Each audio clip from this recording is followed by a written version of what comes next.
Hello दोस्तों। तो कैसे हैं आप सब। स्वागत है मेरे हिंदी शॉर्ट हैंड डिक्टेशन में 150 शब्द प्रति मिनट के स्पीड से। स्टार्ट।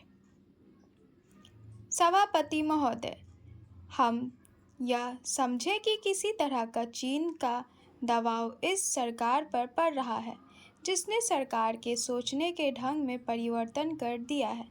मैं गृह मंत्री से विशेष रूप से यह कहना चाहता हूं कि सरदार पटेल जिस जगह पर बैठे थे, आज आप उसी जगह पर बैठे हुए हैं और राष्ट्र की आंतरिक सुरक्षा का भार आपके कंधों पर है।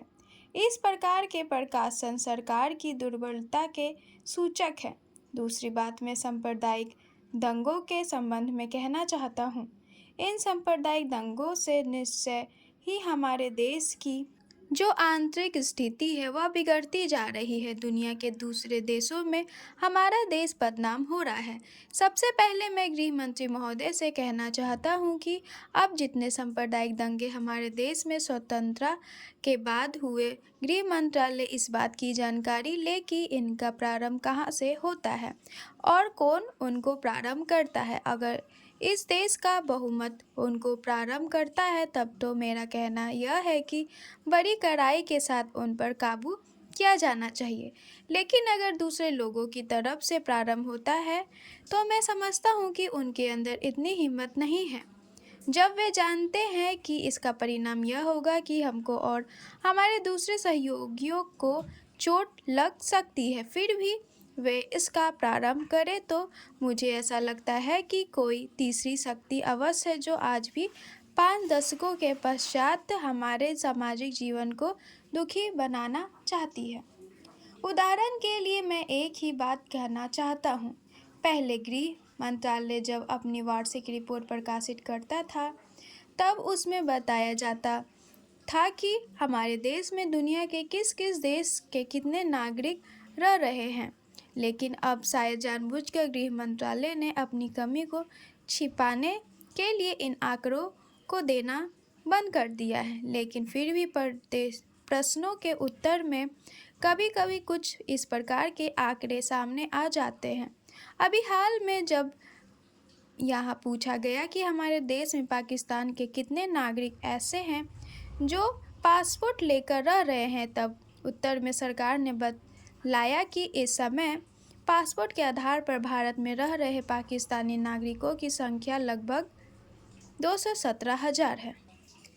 सभापति महोदय, वित्त मंत्री महोदय ने जो बजट सदन के सामने प्रस्तुत किया है वह बहुत ही बुद्धिमानी के साथ तैयार किया हुआ बजट है। उन्होंने कोशिश यह की है कि अमीर और गरीब कोई भी कर से बच ना पाए, लेकिन उन्होंने उद्योगपतियों को थोड़ी सी छूट भी दी है। जो बड़े बड़े पूंजीपति लोग हैं उनको कर से कुछ मुक्त किया है, कुछ सुविधाएं दी है। मैं नहीं समझ पाया हूँ कि ऐसा उन्होंने क्यों किया है।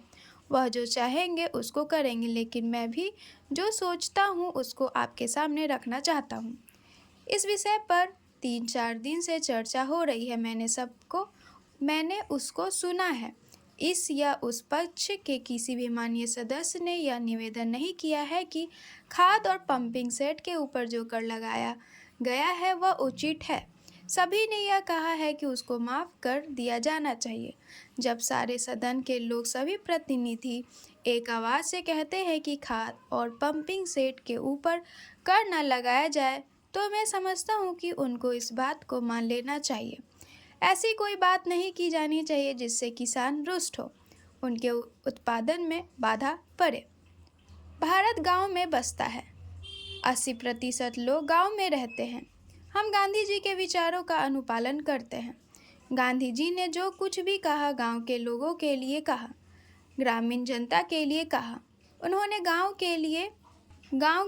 के लोगों को उठाने की बात कही। कोलकाता, चेन्नई, मुंबई, दिल्ली आदि शहरों के रहने वाले लोगों की ही उन्नति हो और गांव में रहने वालों की ना हो, ऐसा उन्होंने कभी नहीं कहा। वित्त मंत्री महोदय भी गांधी जी का शिष्य अपने आप को कहते हैं और उनका रूप अपने रूप में देखते हैं, और वह है भी। इसीलिए उनका यह कर्तव्य होना चाहिए कि गांधी जी के विचार के अनुसार वह सारे देश में मद्य निषेध को कार्यान्वित करें।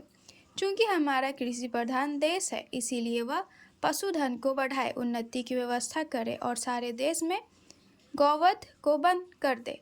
सरकार ने यह संकल्प लिया है कि हिंदुस्तान में समाजवादी समाज और लोक कल्याणकारी राज्य की स्थापना की जाए।